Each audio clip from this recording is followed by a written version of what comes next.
40वें अध्याय के यजुर्वेद के 70वें मंत्र में स्पष्ट कर दिया है कि मैं तो ब्रह्म हूँ और मेरा आकाश में यानी ब्रह्मलोक में रहता हूँ, और वो परमात्मा पूर्ण परमात्मा तो प्रोक्ष है, गुप्त है।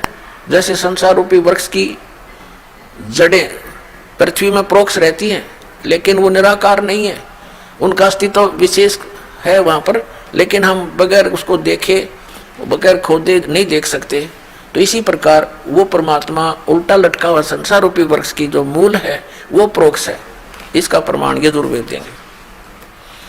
ये पवित्र यजुर्वेद ये है प्रकाशक है सार्वदेशिक आर्य प्रतिनिधि सभा 2/5 महर्षि दान भवन रामलीला मैदान नई दिल्ली से प्रकाशित है।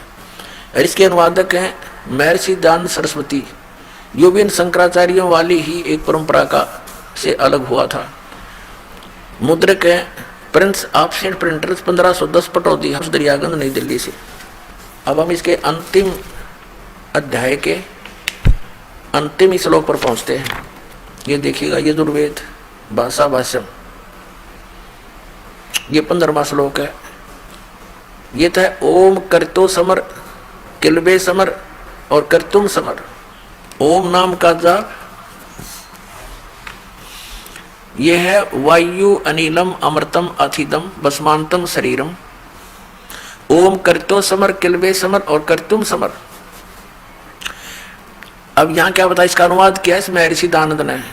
इस महर्षि दानंद ने इसका अनुवाद किया, हे कर्म करने वाले जीव, तू शरीर छूटते समय ओम इस नाम वाच्य ईश्वर को स्मरण कर। नोट ओम को। अब वेद तो सीधा बता रहे हैं कि ओम कर्तो समर, ओम नाम का जाप काम करते करते स्मरण कर। कर्तुम समर यानी अपने मनुष्य जीवन का एक विशेष कर्तव्य जानकर ओम नाम का स्मरण कर। और किलबे समर विशेष कसक के साथ उसकी स्मरण कर। और ये क्या कह रहा है कि ओम का स्मरण नहीं करना, अनुवाद करता गलत अनुवाद कर रहा है। केवल जिसका ओम नाम है उसका स्मरण कर, नोट ओम का, यानी मंत्र जाप के विरोधी था अनुवाद करता। देखिएगा इसे स्पष्ट है। हे कर्म करने वाले जीव, इसका अर्थ बनता है ओम का कर्म करतो, करतो माने कर्म करने वाले जीव, यानी काम करते करते समर सिमरण कर। किलबे माने विशेष कसक के साथ सिमरण कर। कर्तुम माने परम कर्तव्य जान कर मनुष्य जीवन का इस ओम का स्मरण कर। ये क्या कहता है, हे कर्म करने वाले जीव तू शरीर छूटते समय ओम, ओम ये ब्रैकेट में लिख दिया इसने, और इसका अर्थ नहीं किया बल्कि कह दिया जिस इस नाम वाच्य ईश्वर को। यह लिखना था ओम का स्मरण कर और अपने सामर्थ्य के लिए परमात्मा और उसके स्वरूप का स्मरण कर। ये तो इसकी अपनी बकवाद है, बाकी वास्तविकता कुछ सच्चाई आप दास ने आपको बता दी, इसका अनुवाद ये बनता। अब देखना हम जो प्रसंग है वो लेंगे। अब ये वही चतुर्वारी से अध्याय है, 40वां अध्याय, ये यजुर्वेद का 40वां अध्याय आपने देख लिया। और इसके हम 70वें श्लोक को अब देखेंगे। इसमें लिखा है, इसमें अनुवाद इसने सही किया है, हे मनुष्यों, जिस ज्योति स्वरूप रक्षक मुझ से अविनाशी यथार्थ कारण के आच्छादित मुख के तुल्य उत्तम अंग का प्रकाश किया जाता है, जो वह प्राण व सूर्य मंडल में पूर्ण परमात्मा है, वह तो प्रोक्ष रूप, वो तो प्रोक्ष रूप है, गुप्त है। और अहम मैं खम्ब माने आकाश में ब्रह्म, अहम खम ब्रह्म, इसने तो गलत अनुवाद किया है। सबसे गुण कर्म स्वरूप करके अधिक हूँ ओम, सबका रक्षक जो मैं हूँ उसका ओम ऐसा नाम जानो। यहाँ ओम भी लिख दिया, शर्मा गए बार ओम लिख, ओम ऐसा नाम जानो। इसने ओम से कोई लिंक नहीं रखा। अब इसका मूल संस्कार देखिए, इसमें लिखा है आदित्य पुरुष है स असौ, ये स असौ अहम, ये कहता वेद ज्ञान दाता अहम मैं, मेरा ओम नाम है, खम ब्रह्म मैं जो ब्रह्म हूँ, अहम मैं ब्रह्म, खम मैंने आकाश में रहता हूँ और मेरा तो ओम नाम है। ये ओम नाम है, आकाश में रहता हूँ यानी दिव्य आकाश में रहता हूँ, ब्रह्मलोक में रहता हूँ, मेरा ओम नाम है, मैं ब्रह्म हूँ। और वो परमात्मा तो प्रोक्ष है, वो तो गुप्त है, उसके विषय में तो 40वें अध्याय के देखिएगा, इसी 40वें अध्याय के यजुर्वेद के 10 से लेकर 12 तक स्पष्ट किया है, 13 तक। ये 44वां अध्याय और 10वां श्लोक है, मंत्र है। इसमें क्या कहा है, इसने जैसा अनुवाद किया है फिर भी बहुत स्पष्ट हो गया है। छुपाने की चेष्टाएं बहुत की हैं इन्होंने, क्योंकि इनको ज्ञान नहीं था। हे मनुष्य, जैसे हम लोग मेधावी धीराणाम माने मेधावी योगी विद्वानों से वचन, जो वचन सुनते हैं, धीराणाम माने तत्वदर्शी संतों से जो वचन सुनते हैं, वे जो लोग हमारे प्रति व्याख्यान पूर्वक कहते हैं, विस्तार से कहते हैं, वे लोग, देखो यहां इसने फिर गड़बड़ कर दिया। असंभवात माने उत्पन्न नहीं होना, असंभवात माने उत्पन्न नहीं होने वाले, और संभवात माने उत्पन्न होने वाले। यहां लिखना था कोई तो वे हमारे तरीके के लिए बताते हैं, असंभवात माने जन्म लेने वाला, उत्पन्न होने वाला से और ही कार्य व फल कहते हैं, और संभवात माने उत्पन्न, असंभवात उत्पन्न नहीं होने वाले कारण से अन्यत और कहते हैं। इस बात को भी तुम सुनो। अभी इसने दड़ंगाकरण का ठेका ले रखा था अनुवाद का। इसका सीधा सा अर्थ है, वेद ज्ञानदाता कहता है ये ब्रह्म सरपुरुष के जो कोई तो परमात्मा को उत्पन्न होने वाला कहते हैं, और अन्य कहते हैं वो कभी जन्म लेता ही नहीं, और कहते इसकी जानकारी वो तत्वदर्शी संत बतावेंगे, उन ते सुनो। इसने पल्ला झाड़ दिया कि मैं कंप्लीट नॉलेज नहीं रखता, इति सिद्धम। अगर वेदों में ही वो ज्ञान होता या किसी अन्य ग्रंथ में इनके दिया हुआ होता तो नाम लिख देता उस ग्रंथ में है। तत्वदर्शी संत कौन होगा? जो सूक्ष्म वेद से परिचित हो। चौथे अध्याय के 32वें श्लोक में बताया है कि जो आप जी को गीता ज्ञानदाता कह रहा कि जो अर्जुन तुझे गीता अध्याय नंबर 4 के श्लोक 25 से लेकर 31 तक जो ज्ञान दिया है, उसमें कोई कैसी साधना करता है, कोई कैसी कर रहा है, लेकिन चौथे अध्याय के 32वें श्लोक में कहा है कि अर्जुन इस प्रकार की धार्मिक अनुष्ठानों की जानकारी, यज्ञों की जानकारी सच्चिदानंद घन ब्रह्म की वाणी में, जो उस परमेश्वर ने, सच्चिदानंद घन ब्रह्म ने, परम अक्षर पुरुष ने स्वयं आकर के अपने मुख कमल से बोला है, उस ज्ञान में विस्तार के साथ कहा गया है। वो तत्व ज्ञान है। उसको जानने के बाद फिर तो सभी कर्मों से मुक्त हो जाएगा। चौथे अध्याय के 34वें श्लोक में कहा कि उस तत्व ज्ञान को तू तत्वदर्शी संतों के पास जाकर समझ, उनको दंडोत प्रणाम करने से, कपट छोड़कर प्रसन्न करने से, सरलता पूर्वक प्रसन्न करने से वो तत्वदर्शी संत तुझे उस तत्व ज्ञान का उपदेश करेंगे, परमात्म तत्व का ज्ञान करेंगे। तो इससे सिद्ध हो गया, यही प्रमाण वेदों में है। इससे सिद्ध हो गया कि ये जो ज्ञान वेदों से मिलता है गीता जी का, वो सही है, ओके है। और फिर इसने कुछ गीता में अपना आत्मा वेद तो इसने एज इट इज ब्रह्मा को दे दिए जो इसके अंदर से निकले थे, और फिर गीता जी का ज्ञान इसने अपने होश हवास में बोला, वेदों का ज्ञान प्लस में अपना मत वो इसमें अड़ा दिया। वो इसका मत है वो अलग दिखाई देता है। जैसे गीता अध्याय नंबर 3 के श्लोक नंबर 8 में यह कहता है कि यदि अर्जुन तू एक स्थान पर बैठा रहेगा तो तेरा निर्वाह कैसे होगा, इसलिए तू क्रम सन्यासी ना होकर क्रम योगी हो। 8वें अध्याय के 7वें श्लोक में गीता जी में कहा कि तू युद्ध भी कर और मेरा सेवन भी कर। ये तो है वेद ज्ञान। और फिर इसने 6ठे अध्याय का 10 से लेकर 15 तक जो अटकल अड़ाई है कि एक एकांत स्थान पर बैठ जा, नीचे कुसा बिछा ले डाब, उसके ऊपर मृगछाला, फिर कपड़ा बिछा, आसन घना ऊंचा हो ना नीचा हो, और फिर वहां पर ध्यान लगा, नाक के अग्रभाग पर अपना ध्यान लगा। ये इसकी अपनी अटकल, अपना मत है जो वेद ज्ञान के विपरीत है।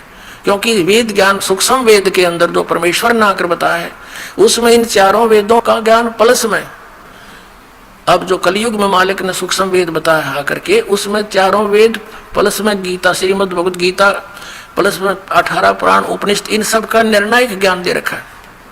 उसमें बताया है कि नाम उठत नाम बैठत नाम सोवत जागबे, नाम खाते नाम पीते नाम से ती लागबे।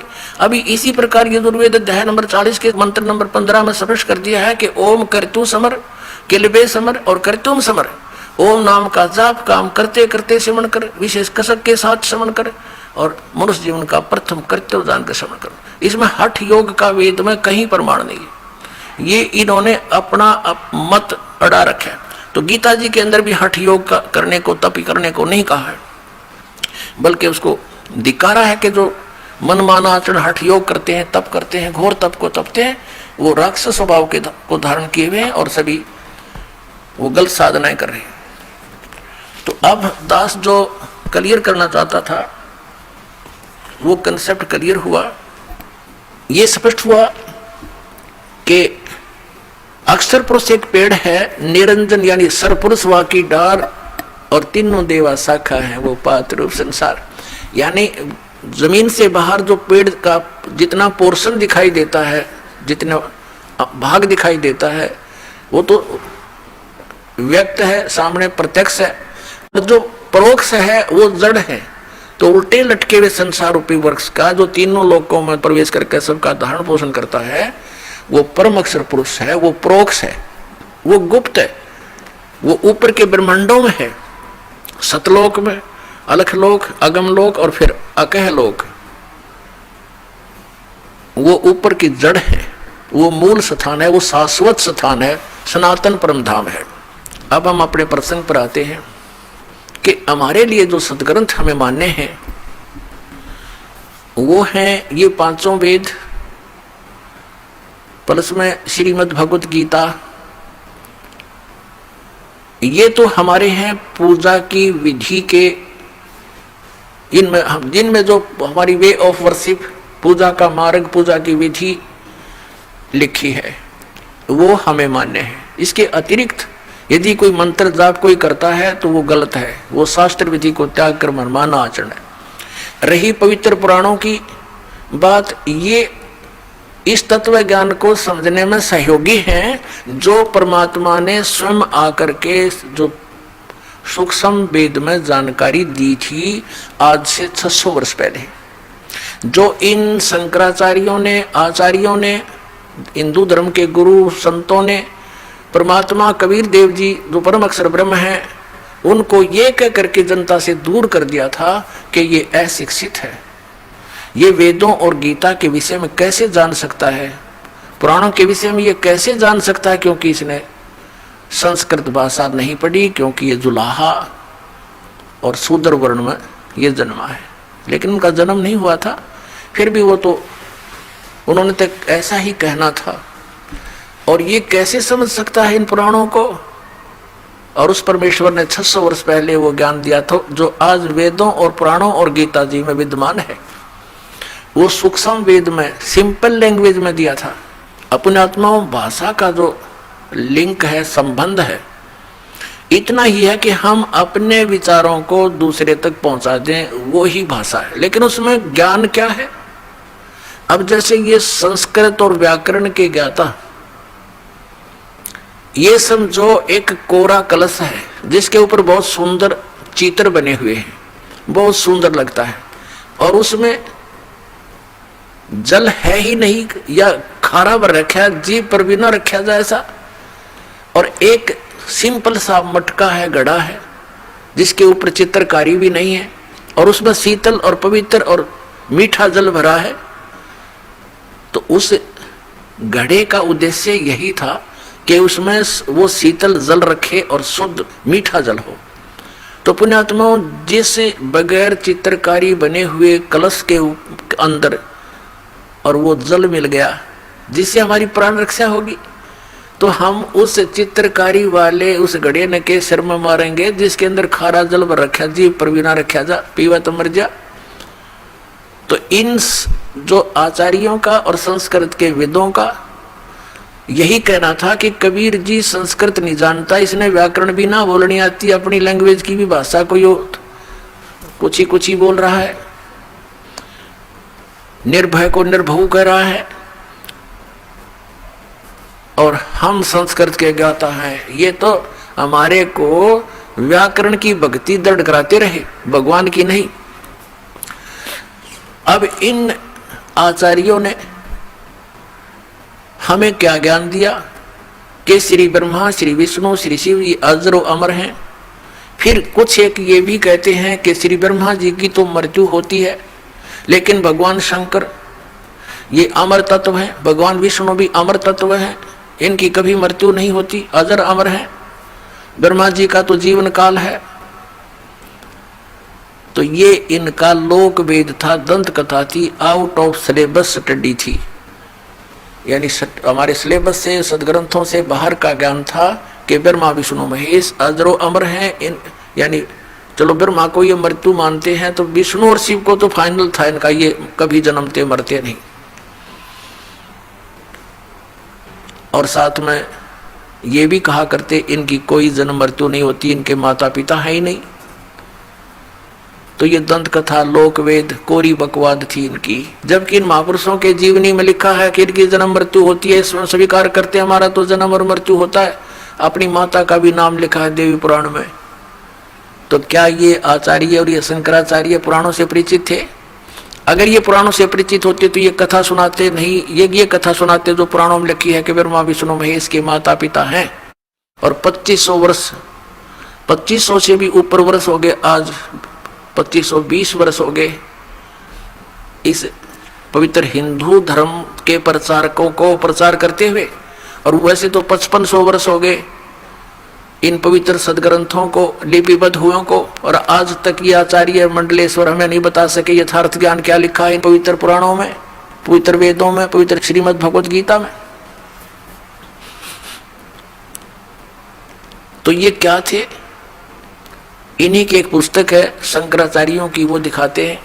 ये दास आपको ये सिद्ध करना चाहता है कि बौद्ध धर्म को तो स्टॉप लगा दिया श्री आदि शंकराचार्य जी ने, वो तो बहुत अच्छा किया। और फिर इन्होंने क्या किया कि आसमान से हम गिरे तो खजूर में अटका दिए, तो हमें क्या लाभ हुआ? वहीं फिर लटक रहे हैं, पृथ्वी तक पहुंचे ही नहीं। तो अब पहुंचेंगे हम। अब देखिएगा, ये आदि शंकराचार्य जी द्वारा लिखे गए 5 ग्रंथों का एक समूह है। इसका नाम लिखा है शांकर पंचम। आदि शंकराचार्य विरचित है पंच ग्रंथानाम संग्रह। आदि शंकराचार्य द्वारा 5 ग्रंथों का संग्रह इसके अंदर है, इसलिए शांकर पंचम इसका नाम रखा गया है। ये आदि शंकराचार्य थे। और इसका अनुवाद किसने किया है? जगत गुरु शंकराचार्य श्री स्वरूपानंद जी सरस्वती महाराज द्वारा किया गया, व्याख्याकार इसके अनुवादक है। ये केवल अनुवादक है। और ये कहां से छपी है ये देखिएगा। ज्योतिष पीठाधीश्वर, द्वारका पीठाधीश्वर जगत गुरु शंकराचार्य श्री स्वरूपानंद सरस्वती स्वामी पादही, प्रणीतया शंकर सप्रिया, हिंदी टीका सहित।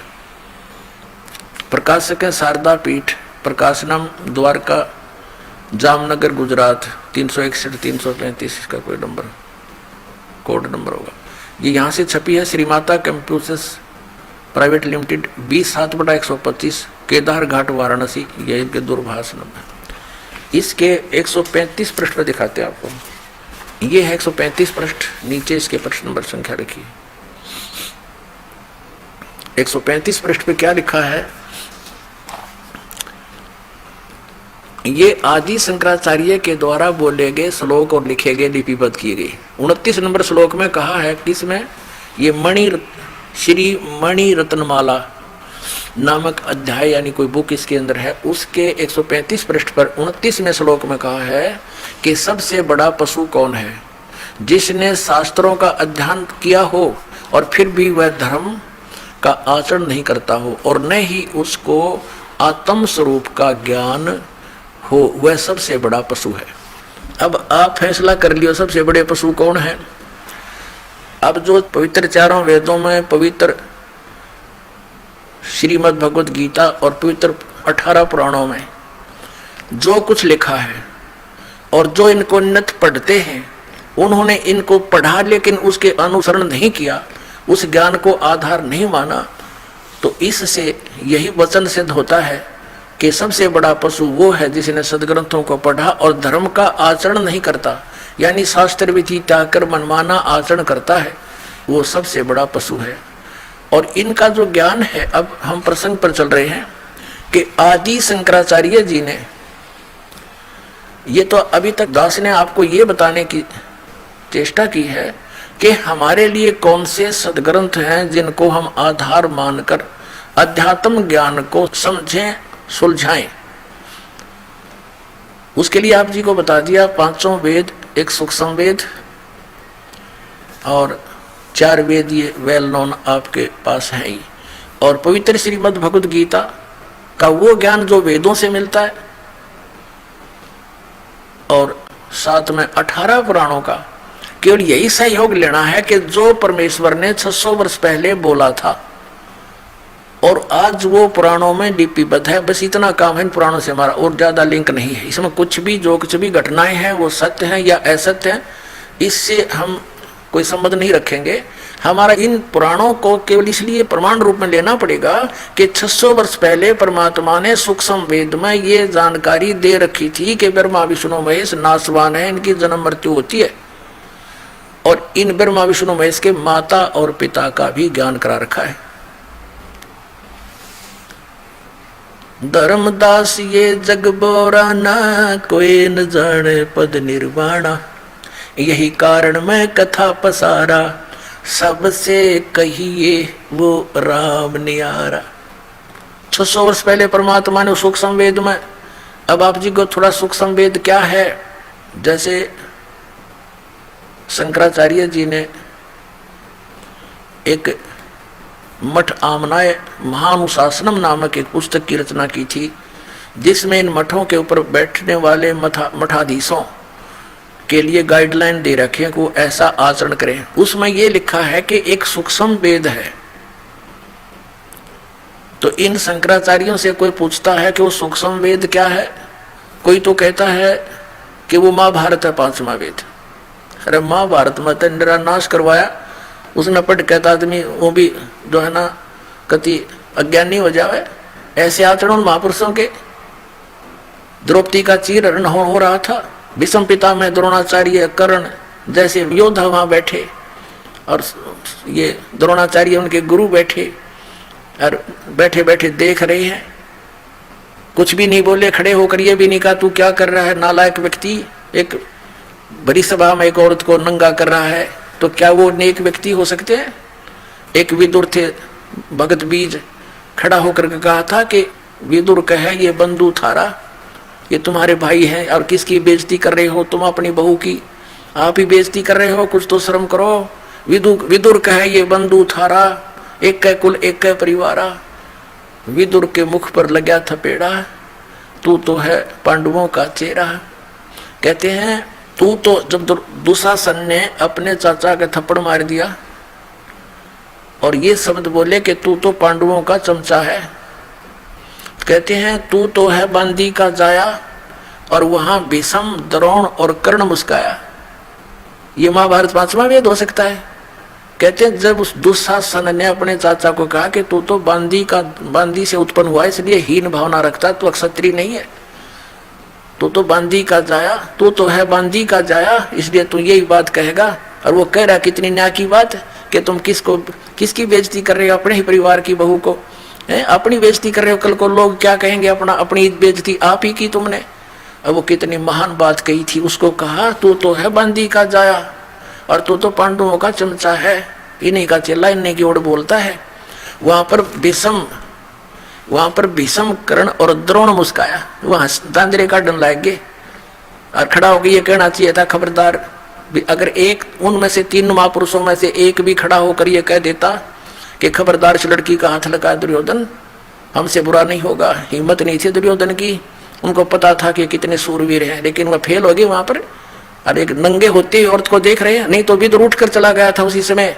एक असली पंचायती का ये होता है कर्म धर्म, कि सच्ची बात कहे नहीं मानो तो सभा छोड़कर चला जाना चाहिए। तो इनको उठकर चला जाना चाहिए था, भीष्म पितामह और द्रोणाचार्य और कर्ण को, गुरु जी को। और ये बैठे बैठे वही देख रहे हैं, कौन देखे उस आगे सर होता सारा निर्वस्त्र करन लाग रहा, बहन को नंगा देखने की चेष्टा में बैठे रहे हो, तो सभा को छोड़कर नहीं गए। और इसको ये 5वां वेद बतावे, धन्य है ये हमारे आचार्य। महाभारत को 5वां वेद बतावे, कटकमर की दुनिया हाहाकार मच गया। ना जाने कितनी बहन विधवा हुई, अनाथ हो गए बच्चे। अब किसी से पूछा, दूसरा कहता है श्रीमद् भगवत गीता ये 5वां वेद। अरे वाह, ये तो चारों वेदों का सारांश है, श्रीमद् भगवत गीता इसका नाम है 5वां वेद की। ये तो खुद कहता है गीता अध्याय नंबर 4 के श्लोक नंबर 32 में कि वो सूक्ष्म वेद ये ऐसा है जिसमें परमात्मा ने आकर अपने मुख कमल से विस्तार से कहा वो धार्मिक युगों की जानकारी। और चौथे अध्याय के 34वें श्लोक में गीता ज्ञानदाता ने स्पष्ट कर दिया, किसी तत्वदर्शी संतों से पूछो, वो तो वेद हो ही नहीं सकता श्रीमद् भगवत गीता। तो अपने आत्मा वो 5वां वेद कौन सा है, वो सूक्ष्म वेद क्या है? श्रीमद् भगवत गीता अध्याय नंबर 4 के श्लोक नंबर 25 से लेकर 30 तक एक व्याख्या की है। बताया गया है कि कोई तो ऐसी साधना करता है, कोई देवताओं की पूजा करता है, कोई एक स्वाध्याय ही करता रहता है, कोई योग आसन करता रहता है, कोई खड़ा, कोई तप करता है, कोई हठ करता है, कोई केवल प्राणायाम पान अपान की क्रियाओं को देखता रहता है। यानी इस प्रकार की धार्मिक यज्ञ अनुष्ठान करते हैं और सब अपने अनुष्ठानों को, अपनी क्रियाओं को पाप नाश करने वाली जानते हैं कि ये ठीक है। अगर उनको पता लग जाए ये साधना शास्त्र विरुद्ध है तो कोई भी ना करे उनको। तो जो भी जैसी क्रिया साधना अनुष्ठान यज्ञ कर रहा है तो वो अपने को पाप नाशक ही मानता है। पाप नाशक मीन मोक्षदायक, पाप नाश होकर ही तो मोक्ष होगा। तो चौथे अध्याय के 32वें श्लोक में कहा है कि इस प्रकार की इन धार्मिक यज्ञों यानी अनुष्ठानों की जानकारी सच्चिदानंद घन ब्रह्म की वाणी में सच्चिदानंद घन ब्रह्म ने अपने मुख कमल से बोला है। वो ज्ञान है, वो है सूक्ष्म वेद, वो है 5वां वेद, जिसको तत्व ज्ञान कहते हैं। वो तत्व ज्ञान है, वो 5वां वेद है जो भगवान ने अपने मुख कमल से बोला है। अपने आत्मा परमात्मा ने 600 वर्ष पहले आकर के ये ज्ञान दिया था, जो इन केवल संस्कृत के ज्ञाताओं ने ये कह करके फेल कर दिया था कि कबीर क्या जाने, ये दुल्हा है, दानक है, संस्कृत इसको किसी ने पढ़ा नहीं। ब्राह्मणों के पास फिरा, उनको मना कर दिया शूद्र होने के नाते, तो वो सदग्रंथों को ना समझकर ऊट पटांग बोलने लग गया। इन ब्राह्मणों ने काट दी, टाट मारी, सारी बकवाद गढ़ रखी, सदग्रंथों के विपरीत ज्ञान सुना दिया। ये शंकराचार्य जितने भी सरस्वती और ये जितने भी आश्रम अपना ये कहते हैं सन्यासी गिरिपुरी, ये सभी ब्राह्मण वर्ग से ही थे। और पुण्यात्मा ब्राह्मण कोई जाति नहीं है। सूक्ष्म वेद में कहा है पंडित सोए जो पिंड की जाने, ब्राह्मण सोए जो ब्रह्म पहचाने। ब्राह्मण वो होता है जो भगवान को पहचान ले।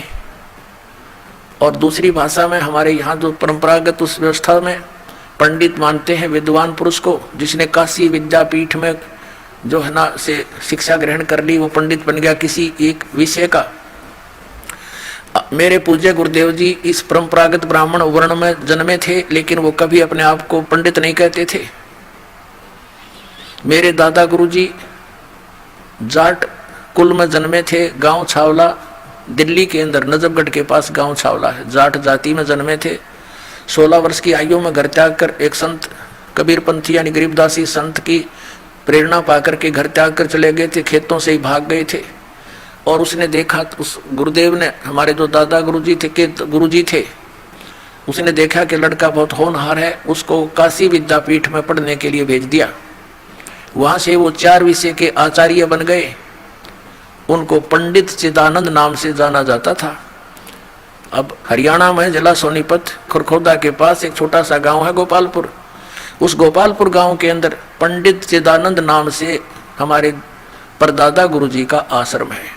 अब दास ये समझाना चाहता है कदे कोई ब्राह्मण चंगर जा कि ये तो सारे ब्राह्मणों ने ऐसा कह रहा ना, उन ब्राह्मणों को नहीं, वो हमारे पूज्य गुरुदेव जी ब्राह्मण थे, लेकिन वो पंडित नहीं कहते थे अपने आप को। वो कहते थे नहीं, हम तो संत हैं, हमें मार्ग समझ में आ गया है। लेकिन हमारे दादा गुरुजी को जो जाट होते हुए पंडित कहलाए, तो इस दृष्टिकोण से उन पंडितों के लिए दास कह रहा है जिन्होंने गुरु पद प्राप्त करके और कई विषयों के आचार्य भी बन गए, पंडित कहलाए और सदग्रंथों से परिचित नहीं हो पाए। तो श्री शंकराचार्य जी के वचनानुसार सबसे बड़ा पशु कौन है, ये वो आप ही फैसला करना। अब आपको दिखाते हैं श्रीमद् भगवत गीता के वो श्लोक जिसमें सूक्ष्म वेद की जानकारी है। ये है श्रीमद् भगवत गीता और इसके अनुवादक हैं जयदयाल गोविंद का, गीता प्रेस गोरखपुर से प्रकाशित है ये। इसके चौथे अध्याय के हम 32 चौथे अध्याय के 25 से लेकर ये देखिएगा। अब ये है श्रीमद् भगवत गीता अध्याय नंबर 4 का और श्लोक नंबर 25 से लेकर 34 तक आपको निर्णय करके देंगे कि वो सूक्ष्म वेद यानी 5वां वेद क्या है। देखिए ये 25 नंबर श्लोक में क्या कहा है कि अपरे यानी अन्य योगीजन यानी साधक देवताओं के पूजन रूप यज्ञ का ही भली भांति अनुष्ठान किया करते हैं और अन्य यानी दूसरे ब्रह्म अग्नौ पर ब्रह्म नहीं, ब्रह्म यानी ब्रह्म तक की ही साधना करते। इसका अर्थ ये है। और कुछ आत्म रूप यज्ञ का हवन करते हैं, को अपनी आत्मा को देखने में ही अपनी आत्मा देखो इतना ही जानते हैं। 26 में कहा कि दूसरे नाक कान आदि को बंद करके यानी अन्य योगीजन श्रोत्र आदि समस्त इंद्रियों को संयम रूप अग्नि में हवन किया करते हैं। दूसरे और कुछ शब्द आदि यानी शब्द स्पर्श समस्त विषयों को इंद्रिय रूप अग्नि में हवन किया करते हैं। 27 में कहा है कि दूसरे योगीजन यानी साधक इंद्रियों की संपूर्ण क्रियाओं को और प्राणों की समस्त क्रियाओं को, प्राण माने सांसों का, आते जातों को देखते रहते हैं। ज्ञान से प्रकाशित आत्म संयम योग रूप अग्नि में हवन किया करते हैं। 28 में कहा है कई पुरुष यानी दूसरे द्रव्य संबंधी यज्ञ करने वाले होते हैं, जैसे कहीं भंडारा करवा दिया, कहीं पर धर्मशाला बनवा दी। जो धन से होने वाली जो धार्मिक क्रियाएं हैं वो करते हैं, कंबल बांट दिए, ये देखो। तो अपने कई पुरुष द्रव्य संबंधी यानी धन से होने वाली यज्ञ धार्मिक क्रियाओं को करते हैं। कुछ कितने ही तपस्या रूप यज्ञ को करने वाले हैं, कुछ तप करते हैं। तो दूसरे कितने ही योग रूप यज्ञ करने वाले हैं और वे कितने ही उत योग करते रहे, योगासन। और कितने ही अहिंसावादी तीक्ष्ण व्रतों से युक्त यानी जैसे मुंह पर पट्टी बांध कर नंगे पैरों घूमते हैं। और कुछ एक चलो जैसे जैनी प्रयत्नशील पुरुष स्वाध्याय रूप ज्ञान ये करने वाले, कुछ स्वाध्याय करते हैं, जैसे गीता जी का पाठ कर लिया है, या कोई और किसी ग्रंथ की वाणी को, या किसी वेद के एक श्लोक को, जैसे जिन्होंने गायत्री मंत्र के उसकी रिपीट करते रहे। कहती ये सब अपनी अपनी क्रिया। देखो आगे 29 और 30 में क्या कहा है, चौथे अध्याय का हम पढ़ रहे हैं। 29-30 में आगे दूसरे कितने योगीजन अपान वायु में प्राण वायु को हवन करते हैं, यानी अपने अंदर की जो क्रियाएं हैं योगी क्रियाओं को करते हैं। अन्य योगीजन प्राण वायु को अपान वायु में हवन करते हैं। और कितने ही नियमित आहार अल्पाहारी करने वाले हैं। कुछ प्राणायाम प्रयाण पुरुष हैं, प्राणायाम आदि करके ही अपने शरीर को सूक्ष्म बनाने की चेष्टा करते हैं पुरुष। और प्राण और अपान की गति को रोककर प्राणों को प्राणों में ही हवन किया करते हैं। ये सभी साधक यज्ञों द्वारा पाप नाश कर देने वाली यज्ञों के जानने वाले हैं नहीं। इसका अर्थ यह है कि सभी अपने अपने जो साधक अपनी क्रियाएं करते हैं उनको पाप नाशक जानते हैं। अब फिर 31 में ये कहा है कि जो यज्ञ से बचे हुए अमृत का अनुभव करने वाले योगीजन सनातन ब्रह्म सनातन परमात्मा को प्राप्त होते हैं। यज्ञ न करने वाले, यज्ञ जो धार्मिक अनुष्ठान नहीं करते, उनके लिए तो यह मनुष्य लोक भी सुखदायक नहीं और न ही परलोक, यानी वो तो यहाँ भी दुखी आगे भी दुखी, जो कुछ साधनाएं नहीं करते। तो आगे चौथे अध्याय के 34वें श्लोक में ये कंसेप्ट क्लियर कर दिया है कि जो जिन यज्ञों का, यज्ञ में धार्मिक अनुष्ठानों की जानकारी अभी तक तुझे मैंने दी है, ये ऐसी धार्मिक अनुष्ठानों की यज्ञों की जानकारी सच्चिदानंद घन ब्रह्म परमात्मा ने अपने मुख कमल से आकर बोली है। वो सच्चिदानंद घन ब्रह्म की वाणी कहलाती है। उसके अंदर वो सूक्ष्म वेद है, वो तत्व ज्ञान है, उसके अंदर वो विस्तार के साथ कही गई है। और उनको चौथे अध्याय के 34वें श्लोक में कहा कि वो तत्व ज्ञान है जो सच्चिदानंद घन ब्रह्म के मुख से बोला गया, पांचवा वेद है, सूक्ष्म वेद है। उसको तो तत्वदर्शी संत ही जानेंगे जो उस वाणी से परिचित है। आप देखिएगा अध्याय नंबर 4 का और श्लोक नंबर 32 में।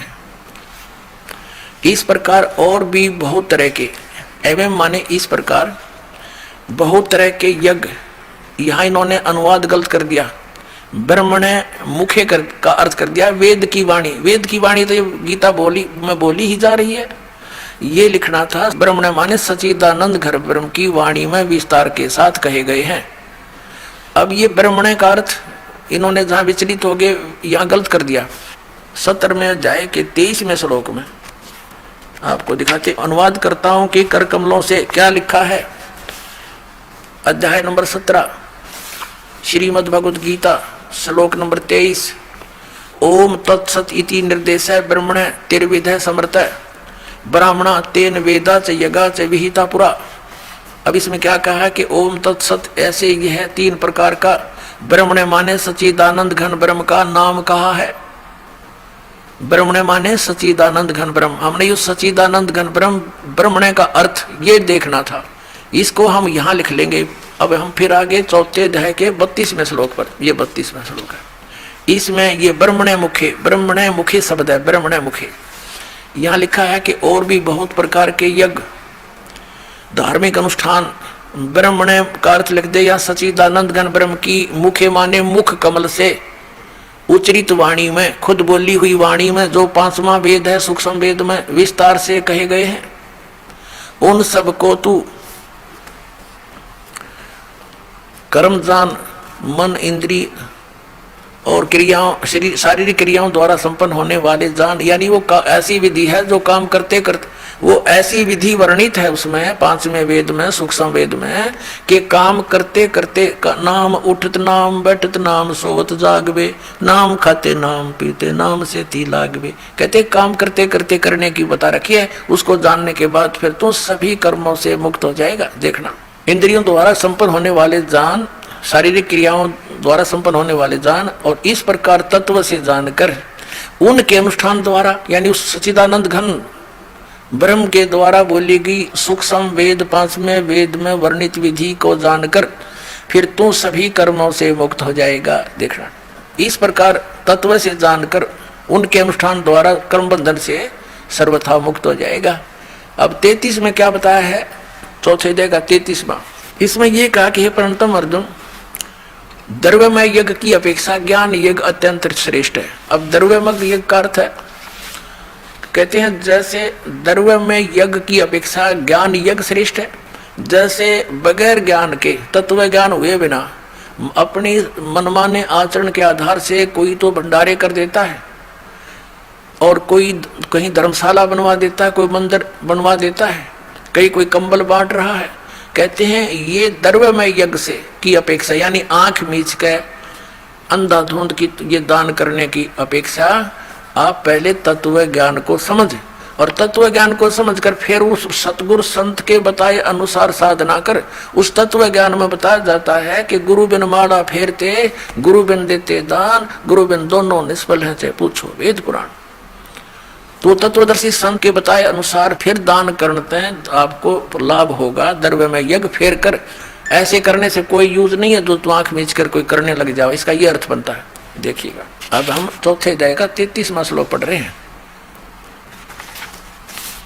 हे परंतम अर्जुन, द्रव्य में यज्ञ की अपेक्षा ज्ञान यज्ञ अत्यंत श्रेष्ठ है, और यावन मात्र संपूर्ण कर्म ज्ञान में समाप्त हो जाते हैं। ये जिस तरह के तू मनमाना आचरण कर रहा है, डले ढो रहा है, ये सब कर्म तेरे बंद हो जाएंगे, खत्म हो जाएंगे, और फिर शास्त्र अनुकूल साधना तेरी प्रारंभ हो जाएगी। वो तत्व ज्ञान को समझ, यानी वो ज्ञान यज्ञ श्रेष्ठ है। अब चौथे अध्याय के 34वें श्लोक में कहा है कि वो तत्व ज्ञान जो सूक्ष्म वेद 5वां है, उस तत्व ज्ञान को, उस 5वें वेद को जो सच्चिदानंद घन ब्रह्म ने स्वयं आकर के बोला है अपने मुख कमल से, वो सच्चिदानंद घन ब्रह्म की वाणी 5वां वेद सूक्ष्म वेद है। और उसमें बड़े विस्तार के साथ धार्मिक अनुष्ठानों की जानकारी दी है। वो तत्व ज्ञान है। उस तत्व ज्ञान को तू तत्वदर्शी संतों के पास जाकर समझ देखना। चौथे अध्याय के 34वें श्लोक, चौथे अध्याय का ये 34वां श्लोक है। उस ज्ञान को, कौन से ज्ञान को? जो सच्चिदानंद घन ब्रह्म ने अपने मुख कमल से बोला है। सच्चिदानंद घन ब्रह्म की वाणी में 5वां वेद है। उस तत्व ज्ञान को तू तत्वदर्शी ज्ञानियों के पास जाकर समझ। उनको भली भांति दंडवत प्रणाम करने से और उनकी सेवा करने और कपट छोड़कर सरलता पूर्वक प्रसन्न करने से वे परमात्म तत्व को तत्वदर्शी न है, तत्वदर्शी संत तत्वदर्शी न है। भली भांति परमात्म तत्व को यानी तत्वदर्शी संत ज्ञानी महात्मा तुझे तत्व ज्ञान का उपदेश करेंगे।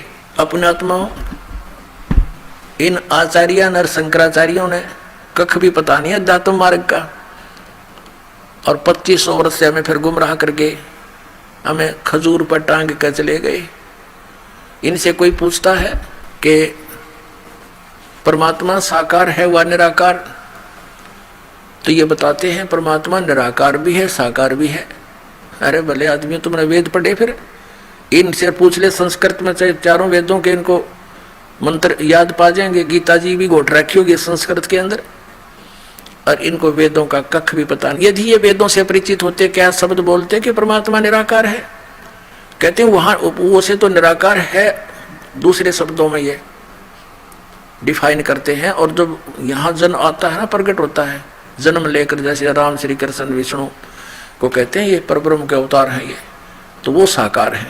अरे वेद बताते हैं वो साकार है, परमात्मा नर आकार है, मनुष्य दृश्य सतलोक में रहता है।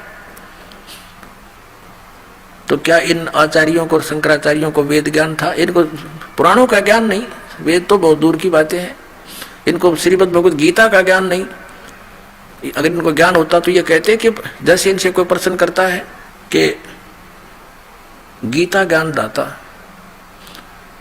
18वें अध्याय के 62वें श्लोक में अपने से अन्य किस परमेश्वर की शरण में जाने को कह रहे हैं, वह परमेश्वर कौन है? तो ये क्या कहते हैं?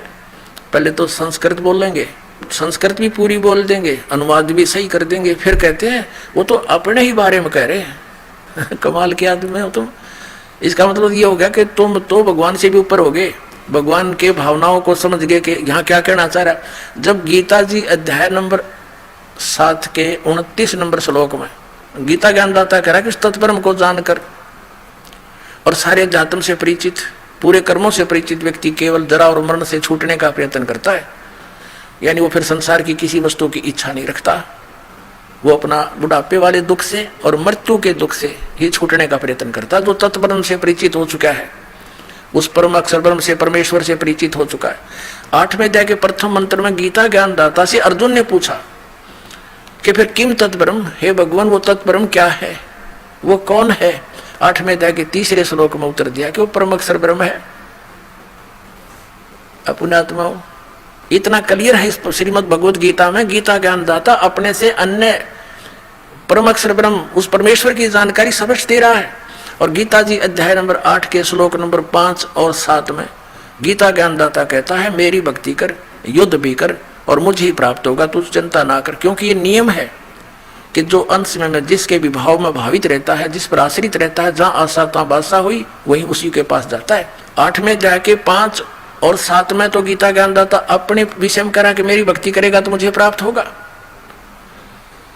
और 8वें अध्याय के गीता जी के 8, 9, 10 श्लोक में उस परम अक्षर ब्रह्म देव पुरुष की तरफ संकेत कर रहा है कि उसकी भक्ति करेगा तो उसको प्राप्त हो जाएगा। क्लियर हो गए दो अलग अलग। और ये कहते हैं अपने ही बारे में बोल रहा है कि उन्हें श्री कृष्ण से ऊपर कोई भगवान नहीं दिखाई देता, इनके आध्यात्मिक नेत्रहीन थे ये।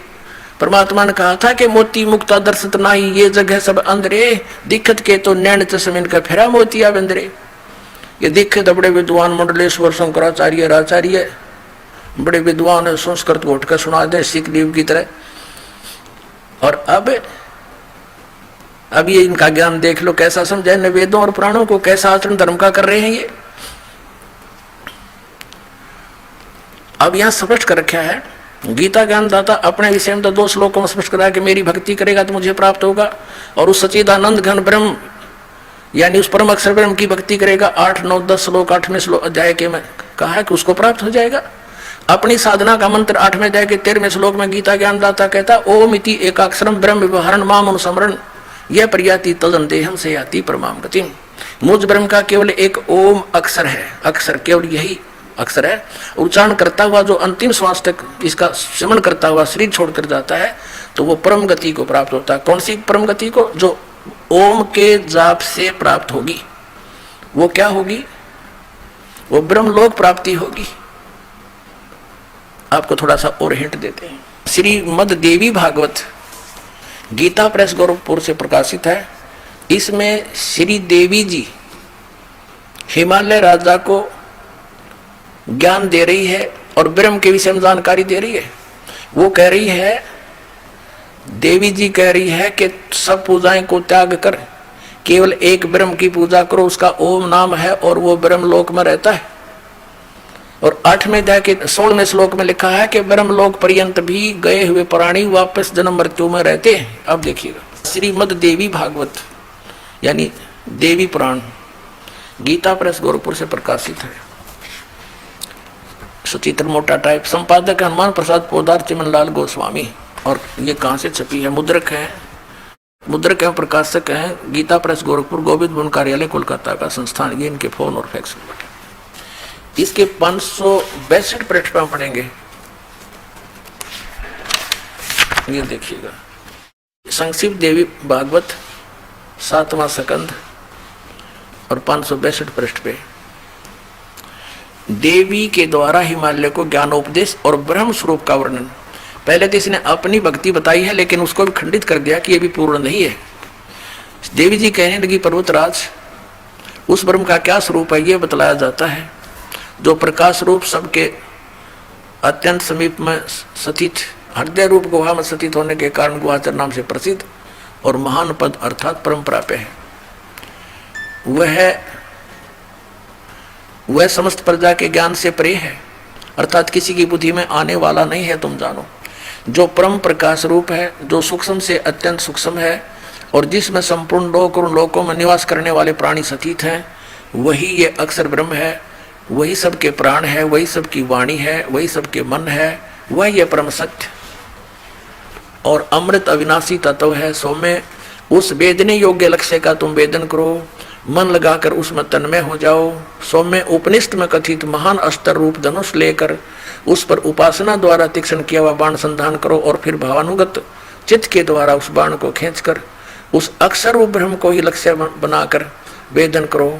परवण ओम तो धनुष है, जीवात्मा बाण है और ब्रह्म को उसका लक्ष्य कहा जाता है। उस एकमात्र परमात्मा को ही जानो, यानी ब्रह्म के अतिरिक्त किसी की पूजा मत करो, सब दूसरी बातों को छोड़ दे, अन्य सब पूजाओं को त्याग दे। यही अमृत रूप परमात्मा के पास पहुंचाने वाला पुल है। आगे देखो, इस आत्मा का ओम के जप के साथ ध्यान करो, इससे अज्ञान में अंधकार से सर्वथा परे और संसार समुद्र से उस पार जो ब्रह्म है उसको पा जाओगे, तुम्हारा कल्याण हो। यानी ओम नाम का जाप करने से, ओम ब्रह्म का जाप है, इससे क्या कल्याण होगा उसको पा जाओगे। वो कहाँ रहता है? वह है, ये 563 पृष्ठ पर पढ़ रहे अब, वह यह सबका आत्मा ब्रह्म ब्रह्मलोक रूप दिव्य आकाश में स्थित है। अब इति सिद्धम के ब्रह्म का जाप करने वाला ब्रह्मलोक में जाता है। गीता जी अध्याय नंबर 8 के श्लोक नंबर 13 में कहा है कि ओम इति एकाक्षरम ब्रह्म व्यवहारण मामुनुस्मरण यह प्रयाति तजंदेहम सयाति परमाम गतिम। यानी ब्रह्म ओम नाम से होने वाली जो परम गति है वो ब्रह्म लोक प्राप्ति है, ब्रह्म की साधना है। और 8वें अध्याय 16वें श्लोक में गीता जी में लिखा कि ब्रह्म लोक पर्यंत, ब्रह्म लोक में गए हुए प्राणी भी पुनरावृत्ति के अंदर उनका जन्म मृत्यु बना रहेगा। गीता ज्ञानदाता अपने विषय में कहता दूसरे अध्याय के 12वें श्लोक में और चौथे अध्याय के 5 और 9 श्लोक में, दूसरे 10वें अध्याय के दूसरे श्लोक में कि अर्जुन तेरे और मेरे बहुत जन्म हो चुके, तू नहीं जानता मैं जानता हूं। इससे सिद्ध है कि गीता ज्ञानदाता भी अविनाशी नहीं है, नाशवान है। इसकी पूजा साधना करने से भी जन्म मृत्यु रूपी दीर्घ रोग नष्ट नहीं हो सकता, शाश्वत स्थान प्राप्त नहीं हो सकता, जो 18वें अध्याय के 62वें श्लोक में वर्णित है, क्योंकि यह परमेश्वर नहीं है। इसलिए गीता ज्ञानदाता 7वें अध्याय के 18वें श्लोक में अपनी गति को, यानी ओम नाम के जाप से जो ब्रह्म प्राप्ति है उसको अनुत्तम कह रहा है। इस यानी घटिया है, जन्म मृत्यु का रोग कटे नहीं, तो अपने आप अनुत्तम है, उसका क्या व्यूज। और इनसे कोई पूछता है, नाचार्यों से, मंडलेश्वरों से, कि गीता जी अध्याय नंबर 7 के श्लोक नंबर 18 में गीता ज्ञानदाता अपनी गति को अनुत्तम क्यों कह रहा है। ये कहते हैं यहाँ अनुत्तम का अर्थ जैसा तुम जानते हो वैसा नहीं, जिससे उत्तम और ना हो। अरे भले व्यक्ति हो, अनुत्तम के तुमने अर्थ बदल दिए, शब्दों के अनर्थ कर डाले। उत्तम माने श्रेष्ठ और अनुत्तम माने बोला जिस तो उत्तम और ना हो। ये व्याकरण बदल डाली इन लोगों ने। यदि इनकी बात को सत्य माने कि गीता ज्ञान दाता से श्रेष्ठ कोई भगवान नहीं है, तो ये इसका ये अनर्थ करते भी अच्छा लगते हैं। अनुत्तम माने जिससे श्रेष्ठ कोई ना हो। ये तो खुद कहता है कि मेरे और तेरे तो बहुत जन्म हो लिए, तू भी जन्म मृत्यु में रहेगा। ब्रह्मलोक में गया हुआ प्राणी भी वापस जन्म मृत्यु में आता है। गीता जी अध्याय नंबर 15 के श्लोक नंबर 1 से 4 का सारांश है कि तत्वदर्शी संत जब मिल जाए उसके पश्चात परमेश्वर के उस परम पद की खोज करनी चाहिए, जहां जाने के बाद साधक फिर लौट कर कभी संसार में नहीं आते। और जिस परमेश्वर ने सब ब्रह्मांडों की संसार रूपी वर्ष की रचना की है, जिसकी प्रवृत्ति विस्तार को प्राप्त हुई है, और उसी की मैं शरण हूं और किसी की पूजा नहीं करनी चाहिए। इसलिए 18वें अध्याय के 62वें श्लोक में कहता कि अर्जुन तू सर्वभाव से उस परमेश्वर की शरण में जा, उसकी कृपा से ही तू परम शांति को और सनातन परम धाम को प्राप्त होगा। और ये घुमा फिरा के श्री कृष्ण पहला छोड़े हैं कि अब अपने बारे में कह रही है। ये अध्यात्म ज्ञानहीन प्राणी के वचन होते हैं ऐसे। अब प्रश्न आ रहा है कि श्रीमद् भगवत गीता अध्याय नंबर 8 के श्लोक नंबर 8, 9, 10 में, और श्रीमद् भगवत गीता अध्याय नंबर 8 के श्लोक 3, 8, 9, 10 में उस परम अक्षर ब्रह्म के विषय में जो गीता ज्ञान दाता से सुप्रीम है, उसकी साधना के विषय में कहा कि उसकी भक्ति करेगा तो उसको प्राप्त होगा। उसका जाप की विधि मंत्र कौन सा है? 17वें अध्याय के 23वें श्लोक में बताया कि ओम तत्सत इति निर्देश है ब्रह्मण तिर्विद्या समर्थ है। ब्राह्मणा तेन वेदा चाहिएगा विहिता पुरा, यानी सृष्टि के प्रारंभ में जो विद्वान पुरुष होते थे, ब्राह्मण माने विद्वान पुरुष, ब्राह्मण से जो ब्रह्म पहचाना, जो तत्वदर्शी संत की संपर्क में आ गए, वो इसी तरह इसी का जाप करते थे।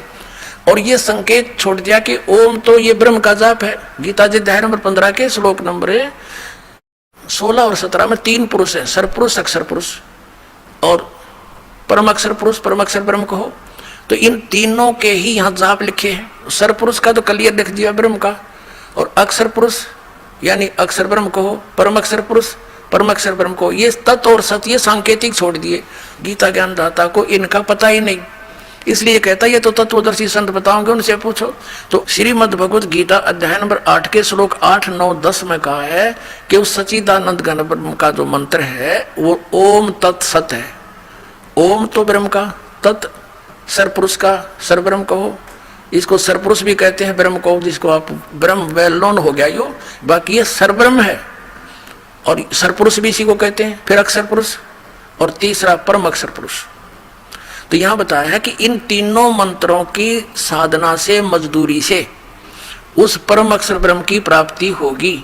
उसकी भक्ति करने वाला उसको प्राप्त होगा और मेरी भक्ति करने वाला मुझे प्राप्त होगा। यह कंसेप्ट क्लियर कर रखा है कि गीता ज्ञानदाता 18वें अध्याय के 62वें श्लोक में उस परम अक्षर ब्रह्म की शरण में जाने को कह रहा है कि जहां जाने के बाद फिर लौट कर संसार में नहीं आते, वो सनातन परम धाम को प्राप्त होते। और ये अज्ञानी क्या कहते हैं?